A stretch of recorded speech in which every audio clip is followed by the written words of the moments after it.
बज रहे। अपर्णा उसकी माँ के साथ बाजार में आई है। कुछ देर घूमने के बाद उसे एक कॉल आया। उसने थोड़ी सी सुनसान वाली जगह में जाकर कॉल अटेंड किया। जब वो बात कर रही थी तब उसे लगा पीछे कोई खड़ा है। वो पीछे मुड़ी, उसे कोई नजर नहीं आया।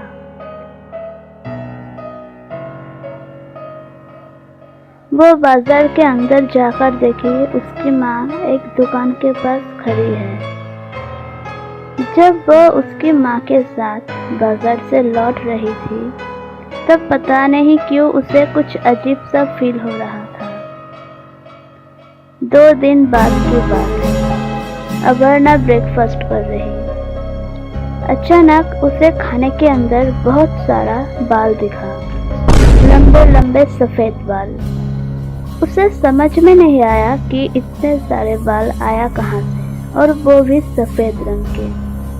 उसके घर पर वो और उसके माँ के सिवा कोई नहीं रहता, और उसके माँ के एक भी बाल सफेद नहीं है। फिर ये सब आया कहाँ से? अपर्णा ने अपने माँ को दिखाया। उसकी माँ भी चौंक गई और खाना फेंक दिया।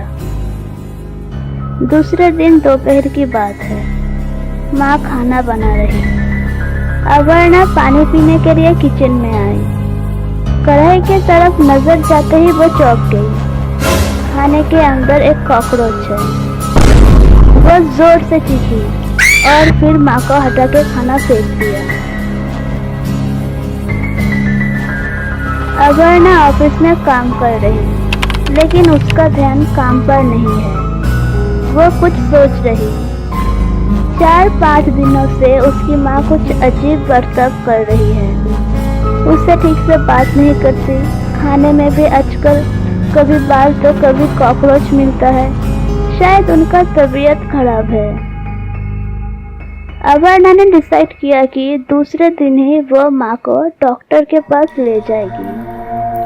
लेकिन उस दिन रात को उसने कुछ ऐसा देखा जो उसने कभी सोची भी नहीं थी। घड़ी में 2 के करीब वक्त हो रहा। अपर्णा वॉशरूम से उसके कमरे की तरफ आ रही। इतने में उसकी नजर गई किचन की तरफ। वो देखी एक हल्का सा रोशनी आ रहा वहां से। ठीक से देखने के लिए अपर्णा खिड़की के पास गई। वो देखी उसकी माँ फ्रिज के पास जमीन के ऊपर बैठ के कुछ खा रही है। उसे समझ नहीं आया कि माँ इस तरह जमीन पर बैठ के क्यों खा रही है, और वो भी ऐसे हाथों से पकड़ के। वो और थोड़ा ध्यान से देखी तो नजर आया उसके माँ के हाथ में कल के लिए रखा हुआ चिकन है, वो भी कच्चा। वो इतना डर गई कि एक पल भी वहां नहीं रुकी, सीधे अपने कमरे की तरफ भागी। उसे अपने आंखों पर यकीन नहीं हो रहा था। दूसरे दिन रात की बात है।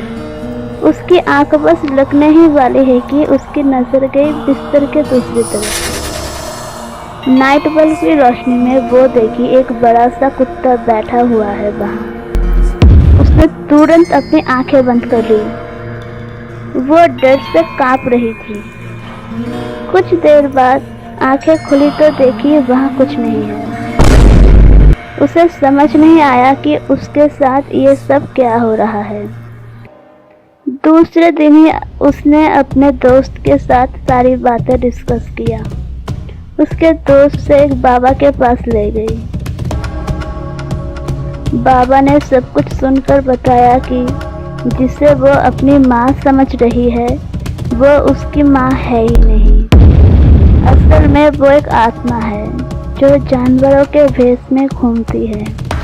उस दिन बाजार में जब वो फोन पर बात कर रही थी तभी उस आत्मा ने उसके माँ को अपने माया से बेहोश करके उसकी रूप ले ली थी और फिर उसके साथ उसके घर आ गई थी। इसी वजह से उसके साथ इतने अजीबोगरीब घटनाएं घट रहे हैं।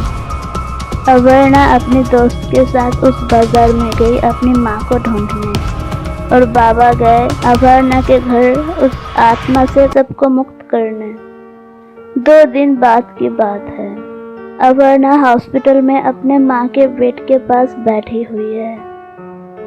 उस दिन उसे अपनी माँ बाजार के एक सुनसान सी जगह में पेड़ के नीचे बेहोशी के हालत में मिली थी। डॉक्टर ने बताया था कि वो पिछले 1 हफ्ते से कोमा में है।